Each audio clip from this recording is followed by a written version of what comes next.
नमस्कार, आप देख रहे हैं रैड नेटवर्क। मैं हूं योगेश चक्रवर्ती। बिहार से राज्यसभा के 5 सीटों के लिए हुए चुनाव में सभी सीटों पर एनडीए ने कब्जा कर लिया। एनडीए को एक तरह से कहें कि प्रचंड जीत मिली और इस जीत के साथ ही महागठबंधन की यूनिटी, महागठबंधन के लीडरशिप को लेकर तमाम तरह के सवाल उठ रहे हैं। और सबसे बड़ा जो सवाल किया जा रहा है कि प्रतिपक्ष के नेता तेजस्वी यादव एक बार फिर नाकाम साबित हुए हैं और उनकी ये नाकामयाबी जो है अब महागठबंधन को बिखेर कर रख देगी। आज हम बात करते हैं सीनियर जर्नलिस्ट संतोष कुमार जी से कि ये किस तरह से पूरे मामले को देखते हैं। संतोष जी, कैसे देख रहे हैं आप पूरे मामले को? देखिए, तेजस्वी यादव, एक कहावत है कि ब्याह के समय कोहड़ा रोपने वाली बात, कि शादी का दिन हो गया तो उस दिन कोहड़ा रोप कर पेड़ रोपो। तो तेजस्वी यादव की स्थिति यही हो गई है। मतलब पिछला पूरा 5 साल कहीं नज़र नहीं आया, बस चुनाव के समय हेलीकॉप्टर से घूम लेते हैं, बड़ी बड़ी बातें कर लेते हैं। इस बार भी वही हुआ कि चुनाव के समय वो घूमते रहें, बड़ी बड़ी बातें करते रहें और कहीं नज़र नहीं आए। और चुनाव जब ख़त्म हुआ, पूरी तरह से हारने के बाद चुनाव में वो यूरोप यात्रा पर चले गए। मतलब पिकनिक मनाने, मैरिज एनिवर्सरी कहिए, पिकनिक कहिए, क्रिसमस कहिए, न्यू ईयर कहिए, मनाने चले गए। मतलब चुनावी हार के बाद कार्यकर्ताओं का मनोबल बढ़ाने के बजाय वो विदेश भ्रमण पर चले गए। और चुनाव के बाद विधानसभा में भी नज़र नहीं आए। सत्र में एक आध दिन नज़र आ गए, 1-2 दिन, 2-4 दिन कहिए तो। और न कहीं बड़ी बड़ी घटना घटी, कहीं घटना स्थल पर नहीं गए, न घटना से पीड़ित परिजनों से मिलने गए। इतना बिहार में इतने मतलब बालिका रेप कांड हो या कहीं भी बलात्कार का हो, बच्ची की हत्या हो, कहीं कुछ नहीं, बस एक ट्वीट कर देना, बयान दे देना बस। लेकिन सार्वजनिक जीवन में कहीं भी पॉलिटिकल आंदोलन कहीं नज़र नहीं आया। सशरीर कहीं प्रेजेंस नहीं, बस खाना पीना और सोना। मतलब आराम तलब नेता हो गए हैं तेजस्वी यादव। और हो गए हैं या आराम तलब नेता हैं? नहीं, मुझे नहीं लगता है, पहले ऐसे नहीं थे। मुझे लगता है संजय यादव और के संगत में आकर के उनका पॉलिटिकल, मुझे लगता है कि संजय यादव उनका पॉलिटिकल करियर बर्बाद ही करके रहेंगे पूरी तरह से। क्योंकि पहले तो सब जगह नज़र आते थे। मुझे लगता है कि 2015 के बाद तो बहुत एक्टिव थे। 15 के चुनाव में पूरा राघोपुर कैंपेन किया था उन्होंने। उसके बाद भी कहीं भी होती थे, जाते थे, कई लोगों से मिलते थे। मतलब लालू प्रसाद का जो गुण था वो अब है ही नहीं इनमें। और अभी देखिए, अब राज्यसभा चुनाव तो अभी विधायकों से मिलना चाहिए, विधायकों से बात करना चाहिए। सबसे एक नई रणनीति, मतलब नेता से मिलने पर विधायक और कार्यकर्ताओं में ऊर्जा आती है। और ये है कि नेता और मंत्री तो छोड़ दीजिए, विधायक किसी से मिलते ही नहीं है, ना फ़ोन से बात करते हैं, तो एनर्जी कहाँ से आएगा। लालू प्रसाद की बात कर ली तो लालू प्रसाद की जो राजनीति थी वो कार्यकर्ताओं में एनर्जी फूंक देते थे। डेली सुबह शाम जो आया सबसे मिल लिए, 2 बात कर लिए, हंसी मजाक कर लिए। मतलब न्यू ईयर पर सब लोग से मिल लिए, होली में मिल लिए, दही चूड़ा का भोज के बहाने सबसे मिल लिए, सरस्वती पूजा के बहाने मिल लिए, तो हमेशा वो मिलते रहते थे। और तेजस्वी यादव पूजा त्यौहार तो बात छोड़ दीजिए, ऐसे भी नहीं मिलते किसी से। तो कार्यकर्ताओं में एक निराशा की भावना आ गई है, विधायकों में निराशा की भावना आ गई है। अब सोचिए ना, आरजेडी के विधायक क्रॉस वोटिंग कर रहे हैं, मतलब वोट नहीं दे रहे हैं, गायब हो जा रहे हैं। ये अब क्या कर रहे हैं कि तेजस्वी यादव नाकाबिल नेता हैं, उनमें काबिलियत नहीं है, उनमें उस तरह के जो नेता में एक गुण होता है, क्वालिटी होता है, 24/7 जनता के लिए अवेलेबल रहने वाला, वो काबिलियत नहीं है उनमें। देखिए, तेजस्वी यादव वक्ता बहुत अच्छे हैं। मतलब एज ए नेता देखा जाए, पॉलिटिकल रूप से सदन में बहुत अच्छा भाषण देते हैं, मतलब विपक्ष की आवाज़ बुलंद करते हैं। लेकिन मतलब जो नेता का गुण होता है आम लोगों से मिलना, जो समाजवादी नेता का विचारधारा थे, जो समाजवादी नेता जिस तरह से लोगों से मिलते थे, घटनास्थल पे जाते थे, कर्पूरी ठाकुर, जैसे उनके खुद के पिता हुए लालू यादव हर जगह उपलब्ध रहते थे, जहां मन वहीं हेलीकॉप्टर उतार दिए, सब लोगों से मिलना, सबको लगता था कि लालू यादव नहीं, वो खुद लालू यादव है, अपनापन, सबसे घरेलू व्यवहार होता था। और तेजस्वी यादव का जो गुण है, नौकरशाही वाले नेता हो गए हैं, ब्यूरोक्रेट्स नेता हो गए हैं, ये बस गिने चुने 4 लोगों दरबारियों से बस घिरे हुए हैं और आम लोगों से दूर होते जा रहे हैं। और आम लोगों से दूर होना इनके लिए और इनकी पार्टी के लिए काफ़ी नुकसानदेह साबित होगा। ये बताएं कि ऐसी चर्चा थी कि जो ये राज्यसभा का चुनाव हुआ या होने जा रहा था, लोग कह रहे थे कि ये चुनाव के नतीजे हैं जो बहुत बड़ा संदेश देने जा रहा है, और अगर आरजेडी के प्रत्याशी अमरेंद्र सिंह जीतते हैं तो कहीं ना कहीं उसमें सीएम नीतीश की भूमिका होगी, तभी वो जीत सकते हैं। और अगर एडी सिंह जीतते हैं तो इस बात के संकेत होंगे कि आने वाले दिनों में नीतीश कुमार बिहार की सियासत में कोई नया गुल खिलाएंगे। लेकिन अगर ऐसा नहीं होता है जैसा कि हुआ, तो मतलब ये माना जाएगा कि नीतीश कुमार अब सीधे इस्तीफा देंगे और पूरी तरह से वो बीजेपी के चरणों में कहें या बीजेपी के आगे शरणागत हो। निश्चित तौर पर भारतीय जनता पार्टी ने राज्यसभा चुनाव में एक संदेश दिया, व्यापक संदेश दिया है कि भाई अब जो अफवाहें चल रही है कि नीतीश और तेजस्वी फिर से एक होंगे, वह अब कोई कल्पना रह गई, क्योंकि अब नीतीश और तेजस्वी मिलकर भी सरकार नहीं बना सकते हैं। राज्यसभा चुनाव के में ये भारतीय जनता पार्टी और अमित शाह ने एक मैसेज दे दिया कि अगर अब जरूरत पड़ेगी तो आरजेडी के विधायक और कांग्रेस के विधायक भी टूटकर उनके साथ जाएंगे। एक साफ मैसेज उन्होंने दे दिया। और इसीलिए अब कहा जा रहा है कि अब नीतीश कुमार आने वाले दिनों में इस्तीफा देंगे और अब बिहार में सरकार भाजपा की ही बनेगी। आप जान लीजिए, अब भारतीय जनता पार्टी का ही मुख्यमंत्री होगा। अब निशांत की बात भूल जाइए कि निशांत मुख्यमंत्री होगा। जदयू के नेता भले नारा लगा रहे हैं, लेकिन अब मुश्किल बात है, क्योंकि राज्यसभा चुनाव से साफ संदेश हो गया कि अब मतलब इनके पास कितने विधायक टोटल मिला लीजिए तो अब 37 विधायक, नीतीश जी के पास 80। अब संख्या बल कहाँ से पूरने जा रहा है, नहीं पूर सकता है।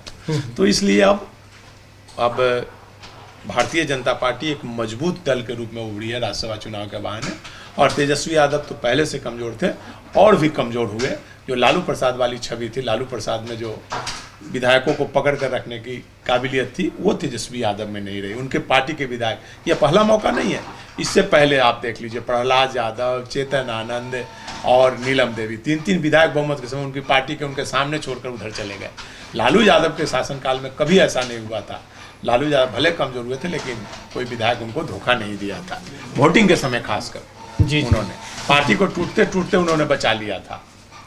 तो ये लालू यादव का गुण था और तेजस्वी यादव में वो काबिलियत नहीं है। इसलिए मुझे लगता है कि अब तेजस्वी यादव कमजोर नेता के रूप में हुए हैं और एनडीए एक मजबूत दल के रूप में उभरा है। और एनडीए अगर एकजुट रहा तो तेजस्वी यादव और कमजोर होंगे। एनडीए में अगर फूट होगी तभी उसका फायदा तेजस्वी यादव को मिलेगा, नहीं तो तेजस्वी यादव को अब दूर दूर तक। तेजस्वी यादव कहते हैं कि हमें 1-2 साल नहीं 40 साल हमारा राजनीतिक करियर है और हम लंबे रेस के घोड़े हैं।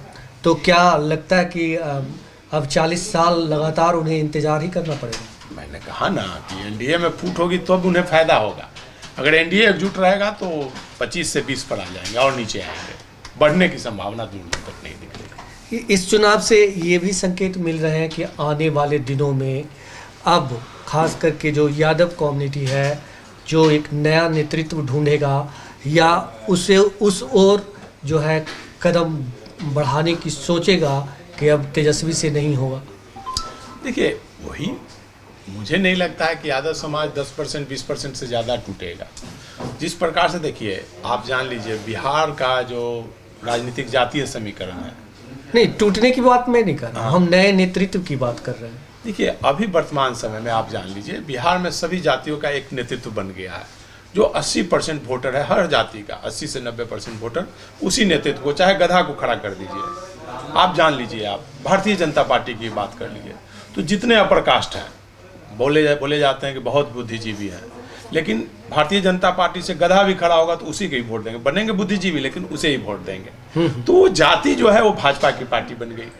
उसी प्रकार से आप जान लीजिए पासवान का गधा भी खड़ा होगा तो लोजपा जिसके साथ रहेगी उसको जाएगा। उसी प्रकार से अति पिछड़ा समुदाय के कुछ जातियां कहिए और नीतीश कुमार के जो समर्थक हैं उनको मान लीजिए तो वो नीतीश कुमार की पार्टी से गधा भी खड़ा होंगे तो उसी को देंगे।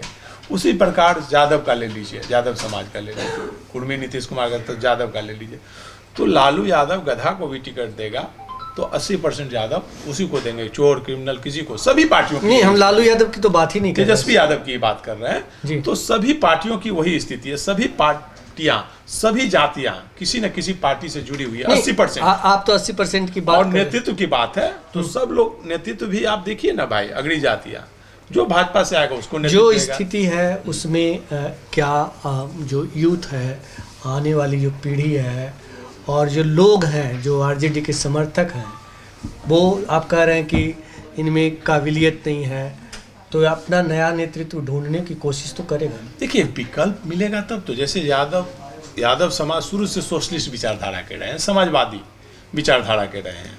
आप जीते या हारे समाजवादी पार्टी को वोट देते थे, जनता दल को देते थे, दमकिप्पा को देते थे। यादव समाज का वोट हमेशा कांग्रेस और के खिलाफ रहा है, संघ के खिलाफ, बीजेपी के खिलाफ रहा। लेकिन 10% 20% लोग हमेशा उसमें साथ रहे हैं। 10 से 20% लोग हमेशा वो साथ में रहते हैं, वो कांग्रेस के साथ रहते हैं, बीजेपी के साथ रहते हैं। 10-20% लोग हमेशा वो साथ में रहते हैं।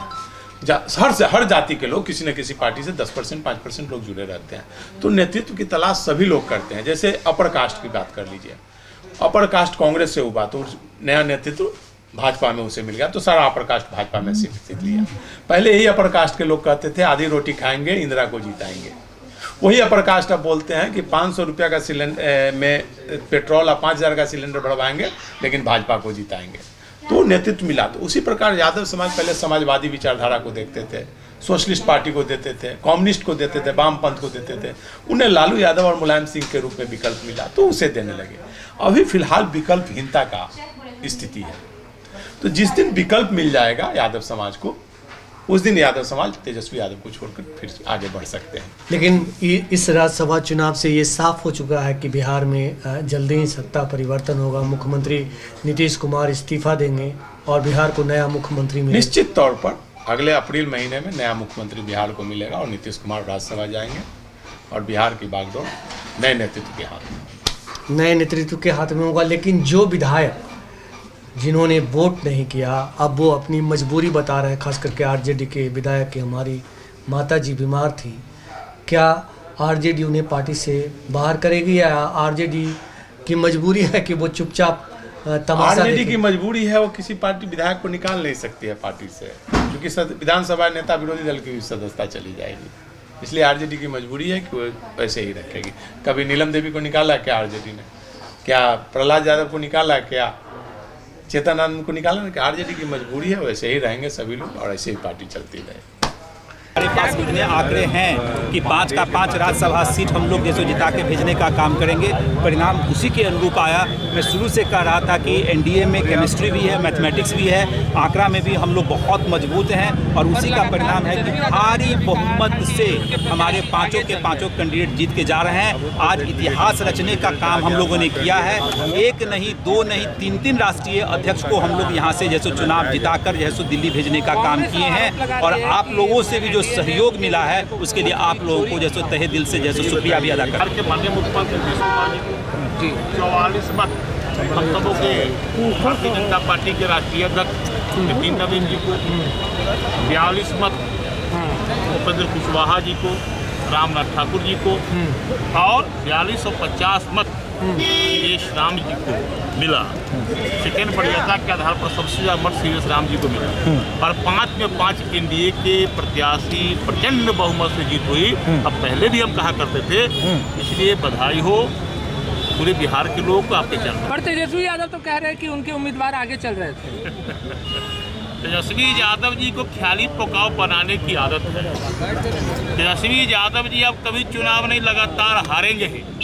वह विधानसभा चुनाव से पहले भी मुख्यमंत्री का शपथ ले रहे थे और अभी भी उन्होंने अपने प्रत्याशी को ही लूटा है। तो उनको लग रहा था जो प्रत्याशी को ठग रहे हैं, ख्याली पकाए पका रहे हैं, लेकिन संख्या बल तो उनके साथ ही नहीं। और जिस प्रकार उन्होंने महागठबंधन के विधायक को नजरबंद करके रखा था, गायब हो गए, 3 विधायक गायब हो गए। तो लोकतंत्र में किसी को नजरबंद नहीं किया जा सकता है। उसका उनके चर्चर विधायक ने प्रतिकार किया है और उन्होंने कहा कि हमें आप लोकतंत्र में नजरबंद करके जेल में नहीं रख सकते हैं। यह आपके माता पिता वाला तानाशाही का शासन नहीं है।